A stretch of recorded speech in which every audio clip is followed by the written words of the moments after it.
అందరికీ నమస్కారం. ఈరోజు 2 సంవత్సరాల తర్వాత 2-3 సంవత్సరాల తర్వాత హాస్పిటల్ నంద్యాల గవర్నమెంట్ హాస్పిటల్ ఏదైతే ఉందో ఆ గవర్నమెంట్ హాస్పిటల్ కి సంబంధించిన డెవలప్మెంట్ మీటింగ్ ఒకటి జరుపుకున్నాం. మనకు ఏంటంటే తెలుగుదేశం పార్టీ హయాంలో 10 బెడ్ల ఉన్న ఒక చిన్న ఆసుపత్రిని ఈరోజు 100 బెడ్లు చేశారు అంటే అది తెలుగుదేశం పార్టీ హయాంలోనే జరిగింది. ఇప్పుడు కూడా మనకు సెంట్రల్ నుండి ఒక కాలేజ్ కి పర్మిషన్ రావడము, అలాగే ఇక్కడ ఈ 5 సంవత్సరాలు గత 5 సంవత్సరాల్లో ఎలా ఉంది పరిస్థితి, హాస్పిటల్ పరిస్థితి అని చూస్తే నిల్.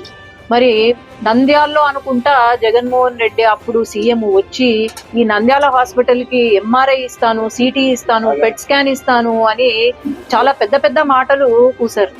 ఇప్పుడు చూస్తే ఏదో పెద్ద కొత్త నాటకాలు చేస్తున్నాడు. అక్కడికి పోయి ఏదో అందరినీ ఆదుకుంటున్నాను, నాకు హెల్త్ ఇంపార్టెంట్, జనాల హెల్త్ ఇంపార్టెంట్ అంటున్నారు. కానీ 5 సంవత్సరాల్లో ఏం చేశారు?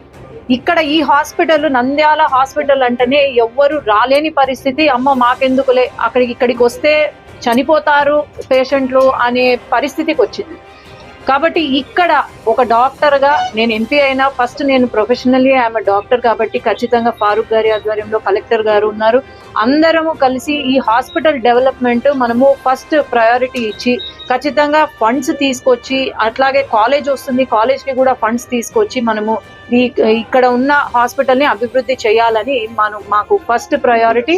అండ్ ఎంపీ ల్యాడ్స్ కూడా ఏం అవసరం అయితే అది ఖచ్చితంగా నేను ఇవాళ ఈరోజు శాంక్షన్ చేసి ఈ ఫస్ట్ టాప్ 1 గా చేయాలి. అలాగే మన నంద్యాలలో క్యాన్సర్ పేషెంట్స్, క్యాన్సర్ వ్యాధులు చాలా ఎక్కువగా ఉన్నాయి కాబట్టి ఇన్ ఫ్యూచర్ క్యాన్సర్ హాస్పిటల్ కూడా ముఖ్యమంత్రి గారితో మాట్లాడి కలెక్టర్ గారితో డిస్కస్ చేసి ఒక క్యాన్సర్ హాస్పిటల్, అలాగే పెట్ స్కాన్ ఇక్కడ ఎంతో అవసరం ఉంది. ఒక పెట్ స్కాన్ చేసుకోవాలి అంటే దాదాపు 40,000 బయట. కానీ అదే గనుక ఇక్కడ మనకు ఒక పెట్ స్కాన్ ఉంది అంటే అసలు ఎక్కడికి పోవాల్సిన అవసరం లేదు. ఖచ్చితంగా క్యాన్సర్ ఇన్స్టిట్యూట్ అనేది ఇక్కడ మొదలు పెడితే మన నంద్యాల ప్రజలకు కూడా మేలు జరుగుతుందని నేను ఇవి అన్ని కూడా మనసులో పెట్టుకొని ముందుకు వెళ్తామని నేను చెప్తున్నాను, తెలియజేస్తున్నాను. నమస్కారం.